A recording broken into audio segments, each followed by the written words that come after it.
الحمد لله ثم الحمد لله. الحمد لله نحمده ونستعينه ونستهديه ونستغفره ونستنصره ونعوذ بالله من شرور أنفسنا ومن سيئات أعمالنا. من يهد الله فلا مضل له ومن يضلل فلا هادي له. وأشهد أن لا إله إلا الله وحده لا شريك له. وأشهد أن سيدنا وعظيمنا محمدًا عبده ورسوله وصفيه من خلقه وحبيبه. اللهم صل على محمد وعلى آله وصحبه وسلم تسليما كثيرا. وبعد، يقول جل جلاله: ولقد أهلكنا القرون من قبلكم لما ظلموا وجاءتهم رسلهم بالبينات وما كانوا ليؤمنوا كذلك نجزي المجرمين ثم جعلناكم خلائف في الأرض من بعدهم لننظر كيف تعملون. Just like everyone else, I would like to see change in every aspect of life, whether speaking Islamically specifically or generally. And just like everyone else, I have my theory of how we can achieve it. Today I will attempt, inshallah, to explain how I believe true change can be accomplished, what the missing link really is, where it lies, and how we can fix it. When we look at the Sahaba living with the Prophet ﷺ, and we draw a comparison between ourselves and between them, the gap between us is so big that we don't know where to begin. It is not clear to us where can we start to begin becoming more similar to these people. The differences are huge, and they're on every single level. And it's hard for us to understand what brought this difference. What caused this huge gap between the way we view this religion, the way we view this faith, and the way they did. How we seem to be going about it and how they did. The way I understand it is this. Most of us sitting here inherited Islam. Excuse my language. We inherited a faith. We were born within Muslim families, in Muslim communities. And our parents handed down to us a set of beliefs that we were supposed to believe in, and a set of actions that we needed to do on a daily or monthly or yearly basis. And that is what Islam was to us, and that is what Islam is to many of us today. When we look at the Sahaba, one of the biggest differences that existed between us and them is that the Sahaba were not brought up within Muslim families. Not one Sahabi grew up in a Muslim family, not one of them. The best people, as far as we are concerned, who ever walked the earth after the Prophet ﷺ, including him ﷺ, were not brought up within Muslim families. So maybe the problem is Muslim families? No, I don't think so. But the problem lies within the structure of that Muslim family. You see, the Sahaba, for the first 13 years of Islam, which is over 55% of what he lived ﷺ as a prophet altogether, were subjected to nothing but the Quran al-Makki, the Quran of Makkah. When you go back home today, turn to the end of the Quran and look in front of the name of each surah, you'll find the word Makkiyah, Madaniyah. Makkiyah, Madaniyah. Take every surah that is Makkiyah and read it, and then read the one that is Madani, and try to see if you can see a difference. There are many of them. The most apparent of all differences is that the Quran al-Makki addressed nothing but belief, addressed nothing but the structure of this faith, addressed the qadaya of al-Iman. It spoke about how you're supposed to believe, how you're supposed to view yourself as a Muslim, what you're doing here in the first place. You see, when we look at the world around us, it's very, very clear to us that we are very different than every other being, every other creature that inhabits this world. Very different. If you put 100 monkeys in a room for 100 years, they will never, ever organize properly. You put 5 men in a room and they will come up with plans and they will make a difference. And they will build things and they will start a hierarchy and they will move forward with their civilization. And it's very clear to us, we are so different from all of them. We are much stronger than them all. Every single mammal seems to fall within the ecosystem and bring it balance. It brings its balance to it. It contributes to this system very clearly. Every single mammal knows what to do, when to do it, how to do it, and even when to die, and they move on. And the system works perfectly. And all these mammals know exactly where they belong. And every fish and every bird and every insect, they know what they're doing. It seems to me that we're the only living thing that doesn't exactly know what we're supposed to be doing here. We don't contribute to the earth. Some animals contribute to the earth through their manure and their decay. We don't do that. We're not a part of a very clear ecosystem. When we look around, that very, very important question that's been around for millions of years comes to our minds. Why are we here? And why are we like this? And every single philosophy throughout time has tried to give the human being a purpose. Has tried to come up with a theory of why is it that we are here and why is it we are like this. And these theories have a huge spectrum. They range from theories saying that you and I are nothing but animals that speak, to theories that say we are going to have mutations very soon and we will become mini-gods and we will soar through outer space. Every single theory you can imagine exists out there for what we're doing here. Now what I'm going to do, I'm going to offer you the Quranic theory of why we're here in the first place. The very, very unique Quranic theory of why human beings exist on this planet. And I know right now you may be saying to yourself, well, I know what it is. It's worship. That's what they told us. That's what they told us when we were kids. That was we were throwing into our faces when we were children. Yes, you're here to worship. And then when we thought about it, so prayer, probably maybe once Hajj, that was unbelievably depressing. For that to be the only purpose of our existence, it was very depressing. And we looked at our parents, and our parents didn't seem to be doing only that. Everyone seemed to be having a good time. So we understood to ourselves, maybe Islam isn't as strict as it seems to be. It's not as strict. I don't see anyone doing it. But that's what the Quran seems to say. We're only here to worship. That's the only purpose of our existence. No. That is very, very, very untrue. I'm going to take you on a journey of sequences, of verses that Allah subhanahu wa ta'ala offered the Sahaba throughout these 13 years. Now I can't do it. I can't talk about them all. I don't have enough time. But I'll go through key points. Surah Sad. Between the year 5 and 6 of his prophecy, sallallahu alaihi wasallam. This surah brought to the Sahaba a very unique story, a very unique image of a human being, Dawood alayhi salam. Open Surah Sad, look at the second page. And it shows Dawood as someone who had political presence, who was active financially, who was active socially, who was active spiritually. Someone who seemed to know exactly what he was doing in life, was reaching out to every field of life and had a presence in every single field. And then at the end of the page, Allah subhanahu wa ta'ala goes ahead and says this. Ya Dawood, inna ja'alnaka khalifatan fil ard. فاحكم بين الناس بالحق ولا تتبع الهوى فيضلك عن سبيل الله. O Dawood, we have made you a khalifa here on earth. So your judgment must be through truthfulness. You must stick your judgment to the truth, to righteousness when you are judging. And you must not follow your self-desires. And to the Sahaba, when they first saw this, a very unique image and a very unique perspective of what Dawood was. And then the Quran brought to them Surah Fatir.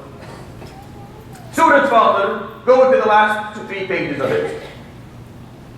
The last whole page, the page before it. The whole page, the only thing the page is talking about is those who Allah subhanahu wa ta'ala gave the Quran to.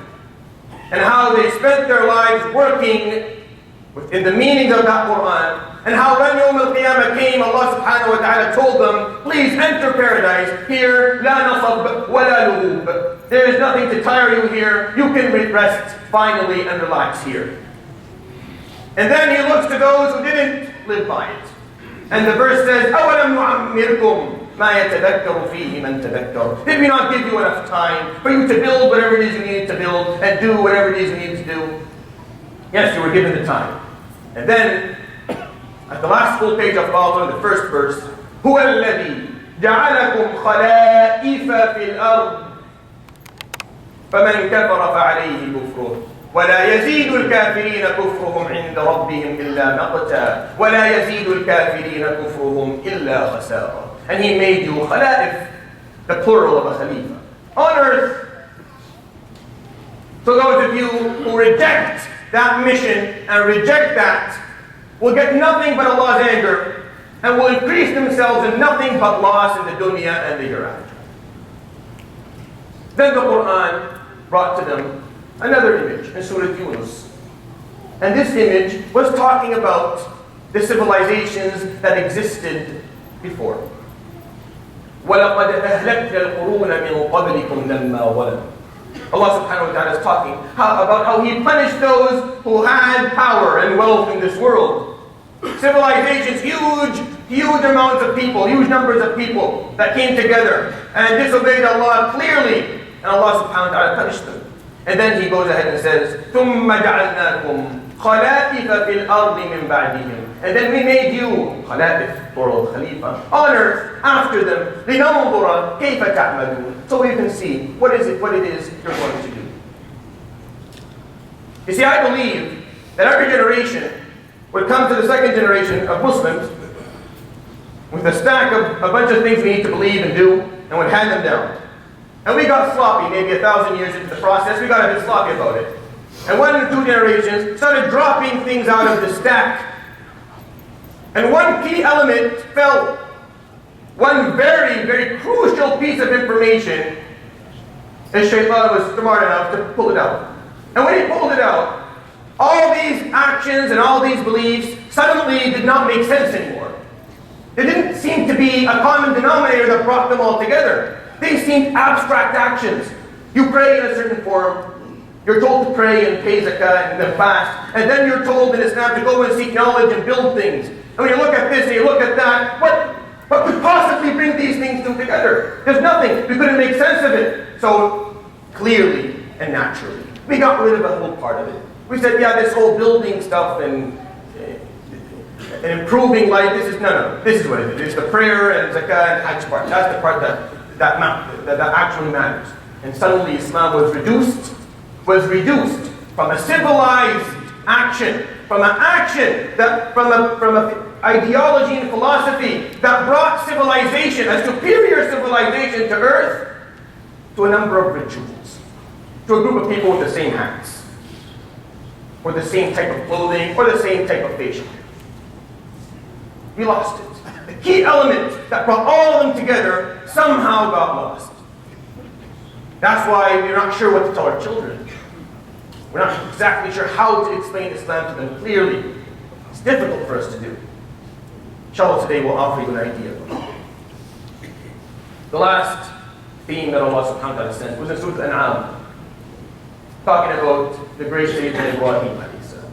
And Ibrahim goes ahead and says this, قُلْ إِنَّنِي هَدَانِي رَبِّي إِلَىٰ صِرَاطٍ مُسْتَقِيمٍ دِينًا قِيَمًا مِلَّةَ إِبْرَاهِيمَ حَنِيفًا وَمَا كَانَ مِنَ الْمُشْرِكِينَ قُلْ إِنَّ صَلَاتِي وَنُسُكِي وَمَحْيَايَ وَمَمَاتِي لِلَّهِ رَبِّ الْعَالَمِينَ لَا شَرِيكَ لَهُ وَبِذَلِكَ أُمِرْتُ وَأَنَا أَوَّلُ الْمُسْلِمِينَ. Say that Allah subhanahu wa ta'ala has guided me to a very straight and righteous path of faith and values. The faith and values of Ibrahim alayhi salam, who lived his life without associating anyone with Allah. Tell them and say, Ya Muhammad, that your prayer and your rituals and your act of living and your process of dying is all for Allah subhanahu wa ta'ala, the Lord of everything. And that is what I was told to do. وَبِذَلِكَ أُمِرْتُ. And that is what I was commanded to do. At the end of that page, the last page of Surah Al-Quran, the last verse. وَهُوَ الَّذِي جَعَلَكُمْ خَلَائِفَ الْأَرْضِ وَرَفَعَ بَعْضَكُمْ فَوْقَ بَعْضٍ دَرَجَاتٍ. And He made you the plural of Khalifa, honor. I know maybe some of you, maybe it's the first time you've heard this concept being repeated in the Quran. It's over 16 times. It's everywhere in the Mus'haf. It's everywhere. Just read it again and look for that word. And every time you find that word, you will find a very, very interesting concept surrounding it. Now, I hope I've been able to interest you to the point where you're asking yourself, well, what does Khalifa mean altogether? What is a Khalifa? You see, a Khalifa is someone who is left in charge of something by someone else. I can't give you successor is the closest I can come through the literal translation, but I don't think it serves the purpose. Someone who is left in charge of something by someone else. That someone else, subhanahu wa ta'ala, jalla jalaluhu. He left us. Because we're the someone. And we're left in charge of what? What is the common word in every verse that I brought up after Khalifa? Fil ard. Every time the word's there, fil ard, on earth. You see, we've been left in charge. This is the Quranic theory of what we're here to do. We've been left here to take care of earth. Everything on it, everything in it, the well-being of every living thing on earth. That is our mission. That is why we are alive. Everyone does that within the limitations of his abilities. Not all of us can control earth, but at least we can control our immediate surroundings, starting with ourselves, maybe our immediate family members, and then we can go farther. But that is the mission. Explain that to your child when you want to tell him what being a Muslim is. He didn't get the chance to choose between religions. It was given to him. Fine. He's not going to be able to choose. I'm okay with that. But at least give him a very, very clear description of what he is doing on earth. Why is he alive in the first place? What is his time on earth supposed to be used to do? Explain it. It's Khalifa. Do not feel awkward by this word. Some people, once we lost the Khalifa inside, we started looking for the Khalifa outside. Now we have Muslims today who have some imaginary, and they have their own Khalifa, and they're doing whatever they want to do because we lost it inside. The Khalifa inside was lost, and when the Khalifa inside comes back in every Muslim, it will change again. And it will change again. It will happen. It will happen, just be a part of it. Explain that to your kid.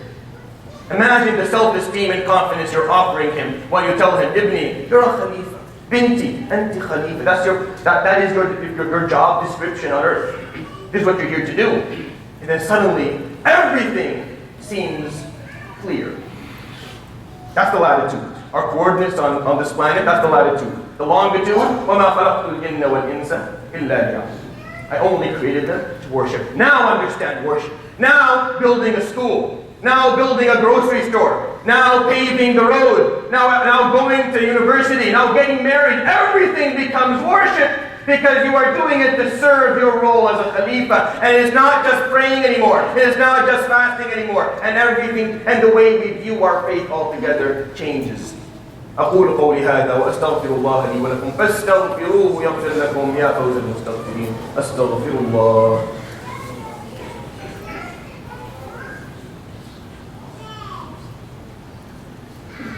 الحمد لله الكريم المنان وصلى الله وسلم على النبي العدنان وعلى آله وصحبه ومن تبعهم بإحسان. I believe that until that concept becomes crystal clear to every Muslim, nothing's going to change. We're going to stay exactly the same. Actually, it's going to get much worse. Until this concept is revived again within our understanding of our faith, nothing's going to change. The Sahaba, this was like the oxygen that they breathed. They understood this. It was given to them through 13 years of understanding. They knew their role. That's why he died, sallallahu alaihi wasallam. 30 years, Islam went from Mecca and Medina to basically three continents, stretching thousands of kilometers in every direction. A true civilization that lived for over 1,000 years. How did that happen? It was a very clear understanding of their role. And unless we move towards Islam with the same emotion that we move towards our kids when they are sick, then nothing's going to change. You see, people have jobs in life, and people have careers, and others have causes. See, a job is when you're just running the clock, waiting to finish, basically like this khutbah right here. You're just waiting it to become 2 o'clock, and then you're done. A career, no, you enjoy it more, you put in the extra hours, you're trying to enhance yourself, to improve yourself. A cause, which is what Islam is something that you exhaust every resource in your life. You use your time, your effort, your family, your thoughts, your physical capabilities, everything you can to serve that one purpose, that one cause. And if you understand Islam in any other form, that I'm sorry to say you didn't understand it in the first place, you are a Khalifa. Not in the political meaning, even though the political meaning has its importance, but not the political meaning, but in the general, universal meaning of what that means, of what you are. You are here, you are in charge of everything. We need to act like that. And if we can't act like that because it's too late, then maybe the next generation will. It's not very hard to explain a beautiful concept like that to your children.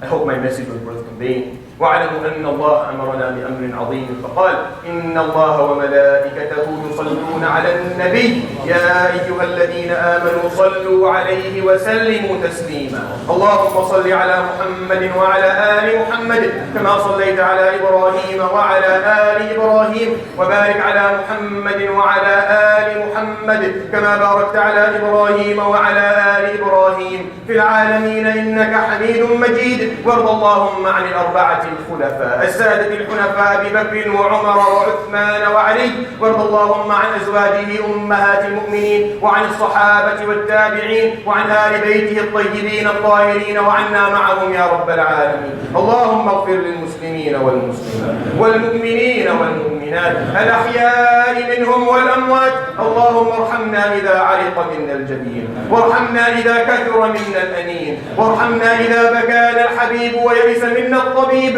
اللهم ارحمنا إذا أدرجنا في أكفاننا وارحمنا إذا نزلنا قبورنا وارحمنا إذا نفخ في الصور وارحمنا إذا قمنا للعرض والنشور اللهم فرج عن إخواننا المستضعفين في مشارق الأرض وفي مغاربها اللهم فرج هم المهمومين من المسلمين ونفس كرب المكروبين واقض الدين عن المدينين اللهم رد المسجد الأقصى إلى رحاب المسلمين اللهم أخرج الصهاينة منه أذلة صابرين بقوتك يا قوي يا متين ولا حول ولا قوة إلا بالله العلي العظيم عباد الله إن الله يأمر بالعدل والإحسان وإيتاء ذي القربى وينهى عن الفحشاء والمنكر والبغي يعظكم لعلكم تذكرون.